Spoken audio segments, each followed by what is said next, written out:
होगी बेटे अब ना 3 into 1.38 into 10 raised to power 23 into 273 divided by mass कितना है मेरे को 100% 32 into 10 raised to power minus 3 into 6.02 into 10 raised to power 23. Okay, and its value comes out to be it is come out to be 461 meter per second.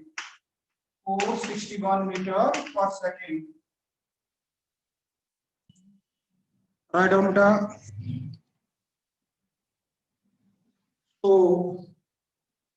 from this relation we can say VRMS is directly proportional to root T. Is directly proportional to root T because 3 is constant, K is constant, and mass of one molecule is also constant. Okay, or VRMS is equal to constant into root T, or it is directly proportional to root T. Okay, write down.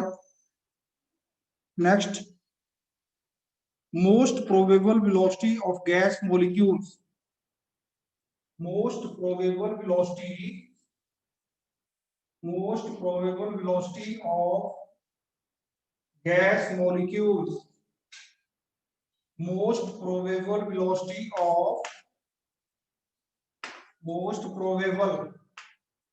velocity of gas molecules. It is the velocity which is possessed by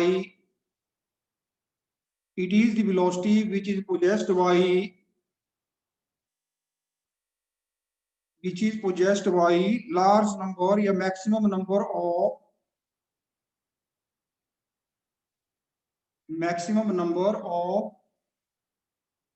a gas sample.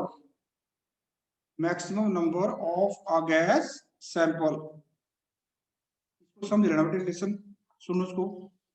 मान लो एक gas का container है, उसमें 100 molecules है। Okay okay, उनमें से 2 molecule ऐसे हैं जिनकी वेलोसिटी जो है 80,000 मीटर पर सेकंड है। 8 मॉलिक्यूल ऐसे हैं जिनकी वेलोसिटी 1 मीटर पर सेकंड है। ओके, एक मॉलिक्यूल ऐसा जिसकी वेलोसिटी 50,000 है। ऐसे ही है ना, समझ गया आप? लेकिन 32 मॉलिक्यूल्स ऐसे हैं जिनकी वेलोसिटी 50 मीटर पर सेकंड है। तो वो कौन सा सबसे बड़ा ग्रुप कौन सा हुआ? 32 मॉलिक्यूल्स है ना। अब इनकी वेलोसिटी चाहे 1 मीटर है चाहे लाख मीटर ओके पर सेकंड है, तो इनकी वेलोसिटी को बोलेंगे हम क्या?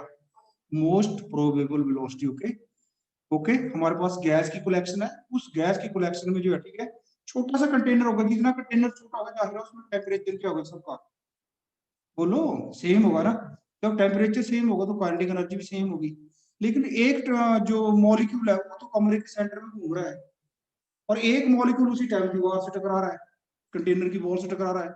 तो जब वो टकराया उसकी वेलोसिटी कितनी होगी? 0। उसके बाद मोमेंटम चेंज हुआ क्योंकि इंक्रीज लगे कर। ओके, तो इसीलिए होता है डिफरेंट टाइम पे डिफरेंट मॉलिक्यूल्स होते हैं, वो कोलाइड करते हैं, एक दूसरे से कोलाइड तो करते नहीं है ना, बिकॉज ये जो आइडियल गैसेस होती है they never interact with each other.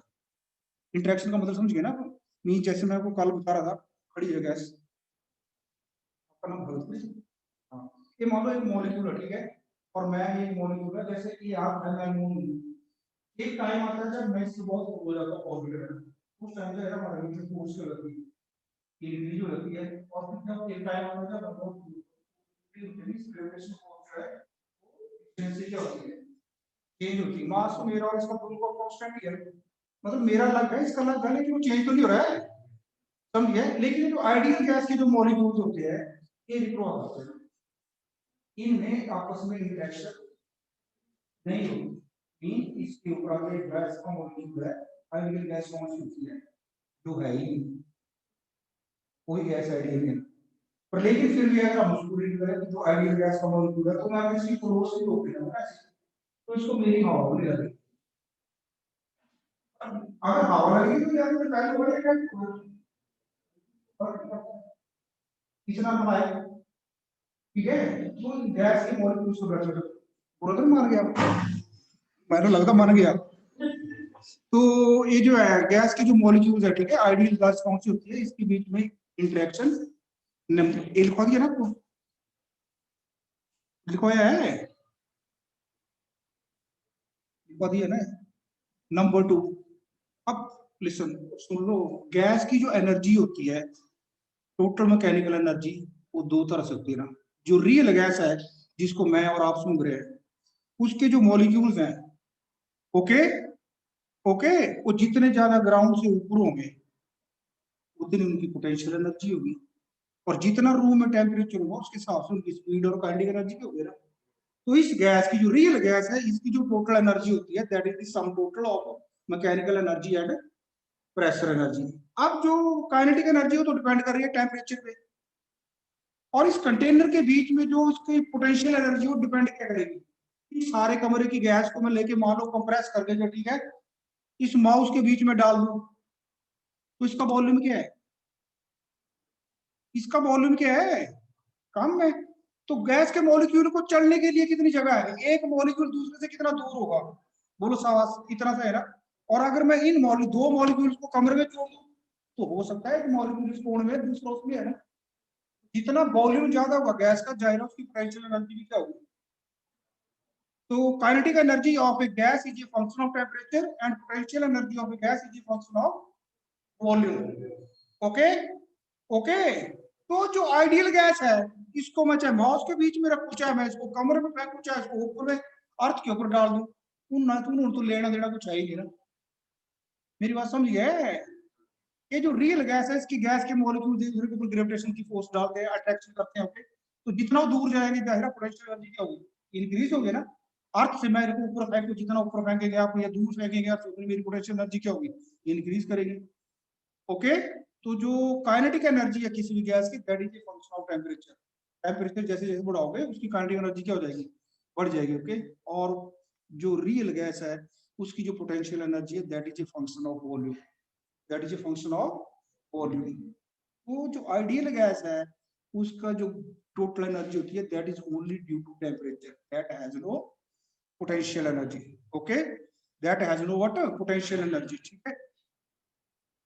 तो ये लिख लिया आपने, ये आपको समझ आ गया what is most probable speed and its value is equal to, बेटे देखो, it is equal to 2 kT upon m, its value is equal to what, 2 kT upon m, and it is equal to 376.4 meter per second,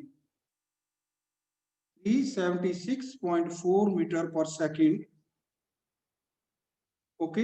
एक आपने पढ़ी root mean square, sorry average, average है, मान लो you are having n molecules, हर एक molecules की different velocity है, आपकी वी एन हो सकता है किसी की सेम भी है, बट हम हर एक की वेलोसिटी को क्या करेंगे, ऐड करेंगे, उसका अर्थमेटिक निकालेंगे, दैट इज एवरेज बोलते हैं ना। उसकी वैल्यू आई आपके पास कितना, देखना एक सम चेंज हो रही है ना। पहले में आया था 8 kT, दूसरे में आ गया कितना 3 kT अपॉन m, और अगले में आ गया क्या 2 kT अपॉन m है ना। लेकिन जो रूट मीन स्क्वायर वाला उसमें साथ में पाई भी था ना, समझ गया आप। तो फर्स्ट वाले में कितना आया था, बोलो बेटा साहस, बोलो। एक में आया कितना 8 kT अपॉन पाई m, ये थी एवरेज है ना, एक एवरेज। और दूसरी कितनी आई थी अभी, 3 kT अपॉन m, ये कौन सी थी, रूट मीन स्क्वायर, और एक कौन सी थी आपके पास, एवरेज, और एक कौन सी है,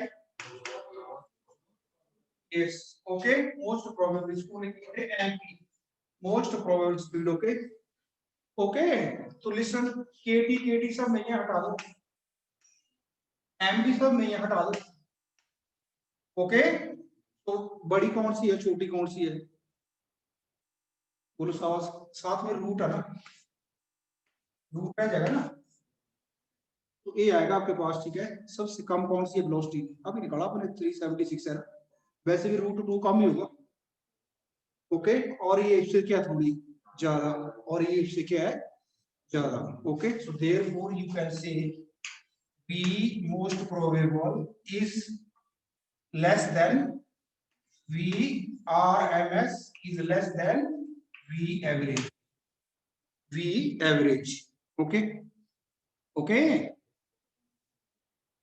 ये आपको क्रैमिंग करनी पड़ेगी, इसको डेरिवेशन भी है ना, ये डेरिवेशन फिर आपको बीएससी में आती है ना, थर्मोडायनामिक्स जब आती है उसमें बहुत बड़ी बड़ी डेरिवेशन है। यस, राइट डाउन बेटा, next. derivation of gas laws, derivation of gas laws, derivation of gas laws। ये जो काइनेटिक थ्योरी ऑफ गैसेज है इसकी हमें जरूरत क्यों पड़ी बोलो? इससे पहले भी हमने पढ़े वो बॉयल्स लॉ, चार्ल्स लॉ वगैरह वगैरह पे, ग्राम्स लॉ, ओके, अवोगाड्रोस लॉ, ठीक है, और परफेक्ट गैसिफिकेशन। तो फिर हम इसको दोबारा क्यों रीड कर रहे हैं? पहले जब हमने किया था उस टाइम हमने गैस के मॉलिक्यूल्स की स्पीड के बारे में कुछ पढ़ा था। एक गैस का प्रेशर है, एक उसका टेम्परेचर है और एक उसका क्या वॉल्यूम है। लेकिन अब हम क्या पढ़ रहे हैं साथ में इनकी speed, okay okay, and their speed जो है according to the postulates of this kinetic theory of gases, their speed is ranging from 0 to infinity, ranging from 0 to infinity, okay। Write down bete derivation of gas laws। number 1 Boyle's law, number 1 Boyle's law, number 1 Boyle's law। we know pressure is exerted by a gas is equal to 1 by 3 into rho into v average square। यही था ना? Pressure exerted by gas कितना था ये हमारे पास, okay. और density कितना होता है बेटे? It is equal to 1 by 3 molecular weight divided by volume of gas into v average square, okay. Now molecular weight of the gas क्या है? कांस्टेंट। वो जो वॉल्यूम है गैस का वो भी क्या है बोलो सास? वो कांस्टेंट नहीं है ना, that is not constant, okay. लेकिन जो टेम्परेचर है वो ऐसा होता है temperature remaining water, temperature remaining constant. तो अगर हम टेम्परेचर कांस्टेंट रखते हैं तो हमने लास्ट आर्टिकल पिछले कल क्या पढ़ा था दोस्तों? That kinetic interpretation of temperature में we are actually directly water temperature है ना, ये पढ़ा था हमने। तो अगर टेम्परेचर कांस्टेंट है तो वी एवरेज स्क्वायर भी क्या होगा?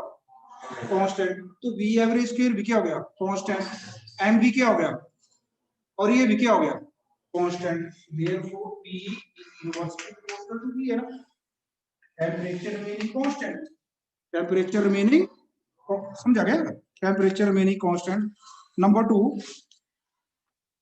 बेटा write down Charles law. we know pressure is equal to, we know pressure is equal to कितना होता है? 1 by 3 इंच है ना, 1 by 3 capital M upon V into V square, V average square, okay. ये आ गया हमारे पास। अब V को बेटे क्रॉस मल्टीप्लाई कर दो तो हमारे पास आ गया PV is equal to 1 by 3 M V average square, okay okay. Charles law क्या है? इसको हम लॉ भी बोलते हैं, क्या बोलते हैं? Law of volume. क्या बोलते हैं इसको? Law of volume. तो उसमें क्या करता है बोलो साहस? बोलो साहस, कांस्टेंट क्या करते हैं हम? प्रेशर। बोलो साहस, volume, pressure, pressure remaining constant, the volume of a given mass of a gas increases or decreases है ना, ओके। तो okay write down in Charles law as pressure remains constant, as pressure remains constant and we know V average square is directly proportional to temperature,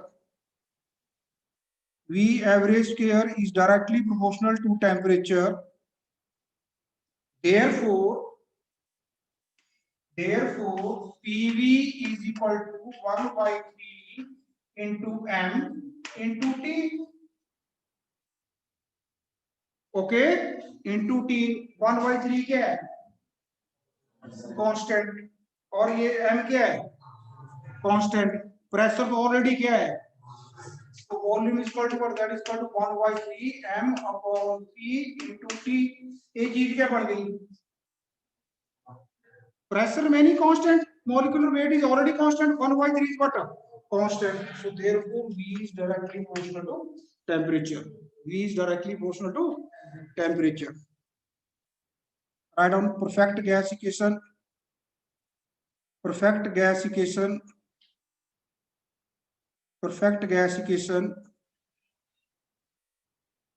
we know the pressure exerted by a gas is equal to 1 by 3 m upon v into v average square, और इसको वैसे कर लो PV is equal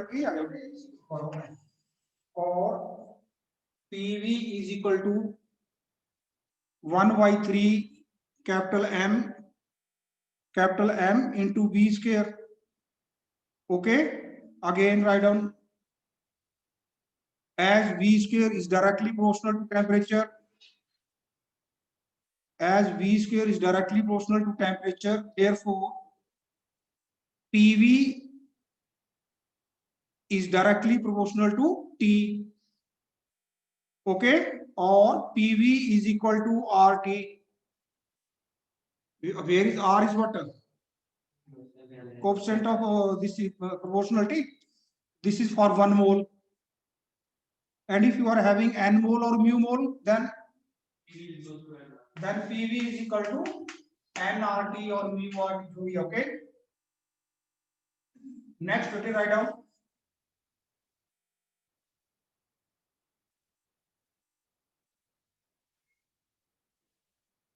Write down next Avogadro's law. Avogadro's law.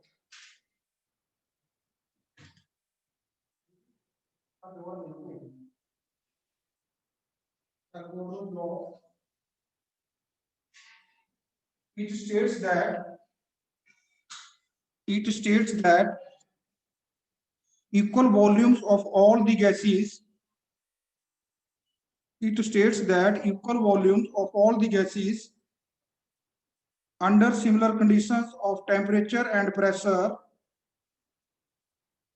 Under similar conditions of temperature and pressure. Under similar conditions of temperature and pressure contains equal number of molecules.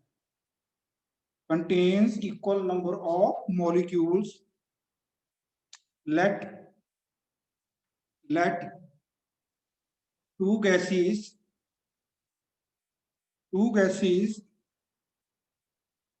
have same pressure and volume, have same condition of temperature and pressure, temperature and pressure, if small m1 comma small n1 and small m2 and small n2 are the masses and number of molecules per unit volume of each gas,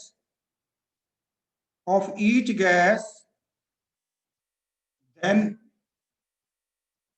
we know, what do you know?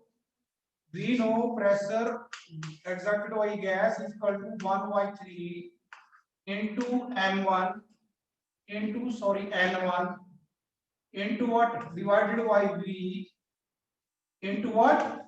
V average square. P is equal to 1 by 3 into m1 into what?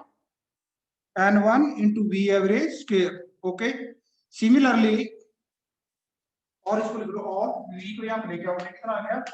PV is equal to 1 by 3 m1 n1 V average square. This is equation number 1. Similarly, pressure and volume जो है दोनों gases का क्या है? Same है, under similar conditions of temperature and pressure. Okay. So therefore, pressure PV is equal to what? That is equal to 1 by 3 into what? M2 N2 into V average square into V average square into what? V average square. Write down if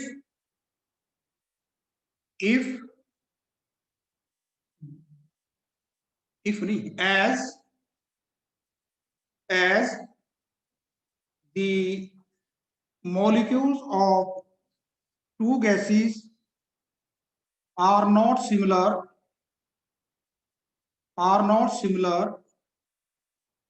therefore their velocity will also be not similar. Therefore, their velocities will also be not similar. Hence, let V1 average square and V2 average square are their average velocities respectively. Then equation number 1 and 2 can be written as 1 and 2.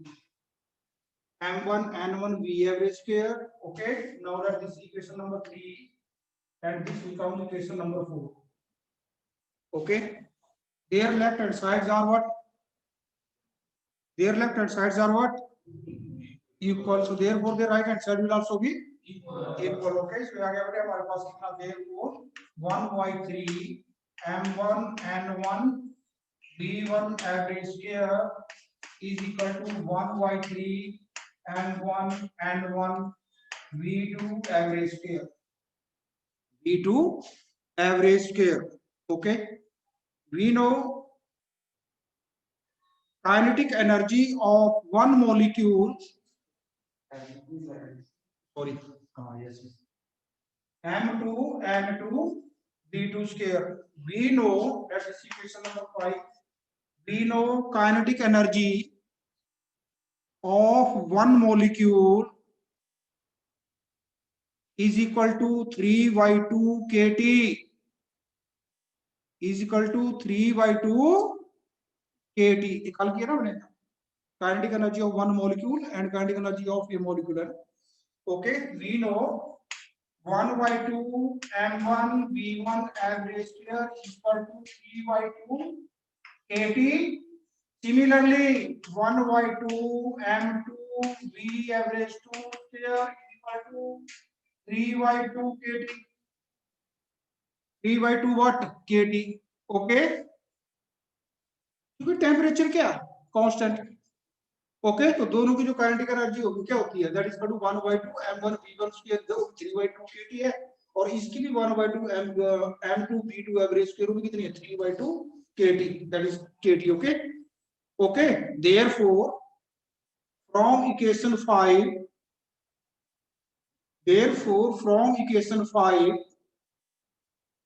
we have